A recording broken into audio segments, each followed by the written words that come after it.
Hi there. We're just going through some questions on Instagram today. This is Dr. Emma, as Good you well morning. know. And I've just come back from a weekend in the rather chilly but very lovely Netherlands. And we had a question yesterday saying, any advice on products to use for cuperosis, and I assume they mean rosacea, in order to not worsen the appearance of broken capillaries, especially in winter. It's very frustrating. The area you have to cover with makeup also ends up very dry. Yeah. So it's either a spider around the nose or it looks like the skin is coming off when trying to cover it, obviously causing this person quite a bit of concern. I think rosacea can be really tricky sometimes. Yeah, and winter especially, I think. So in winter you get the real sensitivity, in summer you get the sun sensitivity, and you have to be careful about the sun. So I think it can be quite a difficult condition. But the great thing is, as with so many other things, there are lots of things that you can do to actually try and help. Yeah, so I mean, in terms of ongoing management of my patients with rosacea, when it comes to the cooler weather, I think you're right. I think barrier issues tend to be something I really think about carefully. Pretty much all our patients, by the time they've been seeing us for a little while, will be using non-foaming cleansers, supportive moisturizer, and some sort of anti-inflammatory treatment in combination with broad-spectrum sunscreen. So I think the most important thing to change up are the textures. So oftentimes people want sunscreens that are quite matte and non-shiny in summer, but actually in winter you want a bit more nourishment. Exactly. I think with rosacea I always think about the dryness, the barrier problem, because that actually, if you start to irritate that more, you're going to get more inflammation and actually make your rosacea worse, because ultimately rosacea is an inflammatory issue. So it's really important to think about what you're actually doing, and like you say, rich products, generally being much more hydrating, and thinking about your cleanser, all of that aspect. So I think that's really important in winter.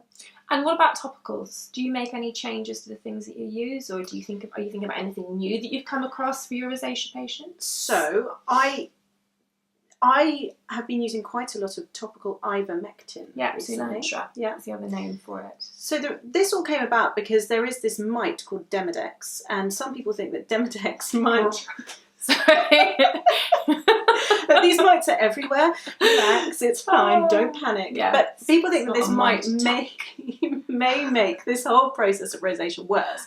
And so they came out with a cream which actually is supposed to have activity against Demodex. Now, whether it actually really does, or whether it's just an anti-inflammatory in the same way that we use lots of topical antibiotics and all sorts of things, I don't think anybody knows. But the good thing is that I think it's actually really well tolerated. And so I think people, if you are finding that some of the other rosacea products are quite irritant, then actually the Cilantro is actually really well tolerated. So I will often switch to products that are better tolerated, and then I may reduce down on the frequency of my retinoids. So I still use retinoids in rosacea, but I think you have to be so careful. And I think in the winter months I often reduce those down.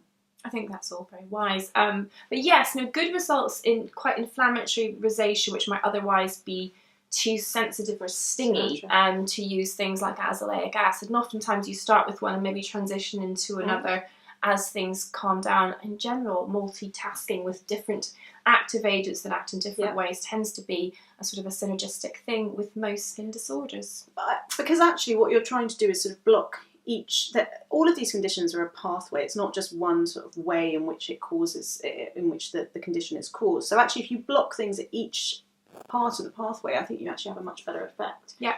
And I also think in rosacea, because it is a chronic condition, actually rotating things around. So actually I might say to someone, right, for the 6 months you can use this, and then if we're starting to notice there's not quite as much effect, we might switch to something else. So I think sometimes in rosacea, changing things a little bit around can be quite helpful. Yeah, couldn't agree more. So yeah, I think changing up textures of products, having some flexibility in your moisturizer, your sunscreen, considering discussing with, if it's your GP looking after your care, the alternative newer agents that are out there, because there are definitely some formulations that are a little easier to use when your skin is a little more dry and irritated. Any other thoughts? I think rosacea is going to be an area where we are going to see newer and newer creams. Yep. And I think there's a lot in development. And some of the formulations are not quite right yet. And so, for example, this Rosacea. Yes.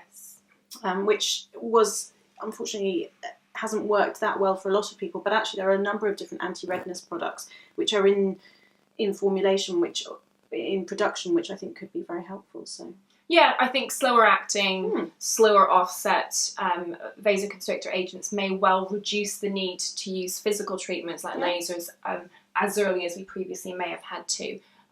So I think new discoveries are really aiding us with new therapy options to offer our patients.